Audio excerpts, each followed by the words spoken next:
নমস্কার, আমি অর্কপ্রভ। আশা করি আপনারা সকলে ভালো আছেন, সুস্থ আছেন।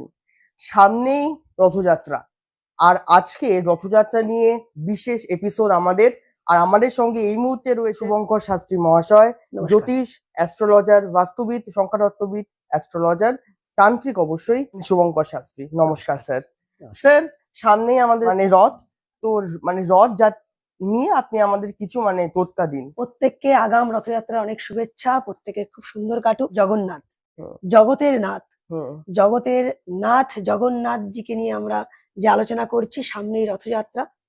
এমন এক ঈশ্বরের আরাধনা হুম, আমরা এই সনাতন ধর্মে করে থাকি, হুম, যেখানে এই বিশেষ দিনে হুম, আষাঢ় মাসের শুক্লাপক্ষের দ্বিতীয়া তিথিতে হুম, স্বয়ং জগতের নাথ মহাপ্রভু হুম, সে স্বয়ং তার গর্ভগৃহ থেকে বেরিয়ে হুম, আমাদের প্রত্যেককে দর্শন দিতে সে পথে নামে। একদম। আমরা প্রত্যেকে তার রথের রশি টানবার জন্য অধীর আগ্রহে এই দিনটির অপেক্ষা করে থাকি। হুম, হুম, তো এই শুভ মুহূর্তে আমাদের শাস্ত্রেও এর সুন্দর ব্যাখ্যা বলা হয়েছে। আচ্ছা, রথেতু বামনং দিষ্ট পুনর্জন্ম ন বিদ্যতে।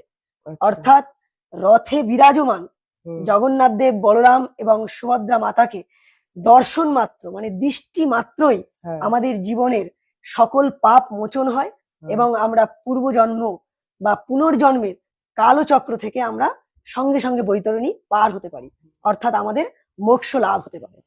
এই রথযাত্রার প্রাককালে আজকের যেই আলোচনা, তার মাধ্যমে আমি প্রত্যেককে জানাতে চাই কিছু জ্যোতিষ অত্যন্ত কার্যকরী টোটকা, টোটকা। যাতে মানুষ এই দিনটিকে আরো বিশেষভাবে ফলপ্রসূ এবং নিজেদের জীবনে সফলভাবে সেটাকে নিতে পারে। একদমই। তো আজকে আমি কিছু জ্যোতিষ টোটকা বলতে চাই, এমন যেগুলো একদম ঘরে বসেই সুন্দরভাবে করা যায় হুম, রথের দিনেই। হুম, বিশেষ করে যেহেতু রথযাত্রা অত্যন্ত শুভ, হুম, এখন বর্তমানে আমাদের মহাপ্রভু জগন্নাথ দেব, হুম, তার জ্বর, হুম, জ্যৈষ্ঠ মাসের পূর্ণিমা তিথিতে তাকে 108 ঘড়া জল দিয়ে, হুম, তাতে থাকে ঘি, মধু, হুম, দুধ, জল হুম, এবং চন্দন মিশ্রিত হুম, জল, যেই জল দিয়ে তাকে স্নান করানো হয়। হুম, তারপরে প্রভু 15 দিন অজ্ঞাতবাসে চলে যায়। হুম, অর্থাৎ এখন তার ঠান্ডা লেগেছে, সে এখন জ্বরে মন্দিরে শায়িত অবস্থায় রয়েছে। আচ্ছা, এই পরেই আমাদের আষাঢ় মাসের শুক্লপক্ষের দ্বিতীয়া তিথিতে হবে রথযাত্রা। হুম, এই রথযাত্রার দিন অত্যন্ত গুরুত্বপূর্ণ দিন। হুম, এই শুভক্ষণে হুম, যদি আমরা প্রত্যেকে হুম, সকাল সকাল প্রাতকালে হুম, স্নান করে পরিষ্কার বস্ত্র ধারণ করে আমাদের মন্দিরে জগন্নাথ দেবের মূর্তিতে অথবা নারায়ণ শিলাতে আমরা যদি তুলসী পাতা চন্দনে লাগিয়ে, শ্বেত চন্দন 108টি তুলসী পাতা ওম নমো ভগবতে বাসুদেবায় নমঃ, হুম, ওম নমো ভগবতে বাসুদেবায় নমঃ মন্ত্র জপ করে যদি এই তুলসী পাতা নারায়ণ শিলা অথবা জগন্নাথ দেবকে আমরা চরণে দিতে পারি, তাহলে আমাদের অত্যন্ত শুভ ফল দেয়। এতে আমাদের জন্ম ছকে গ্রহ দোষ, নবগ্রহ দোষ, হুম, চন্দ্রের দোষ, বৃহস্পতি দোষ তথা শুক্রের দোষ নিবারণ হয়। হুম, এর দ্বারা গৃহে কলহ, বিবাদ, এমনকি আমরা যারা অর্থনৈতিক দুর্বলতা, ঋণগ্রস্ত, এমনকি সমস্যায় জর্জরিত হয়ে আছি, হুম, সেই সকল বাধা থেকে আমরা বুঝতে পারি। উদ্ধার পেতে পারি, মুক্তি লাভ করতে পারি। দারুণ। এই কারণে প্রত্যেকেরই এই টোটকা, শাস্ত্রীয় টোটকা, শাস্ত্রীয় কার্যকলাপ করা উচিত।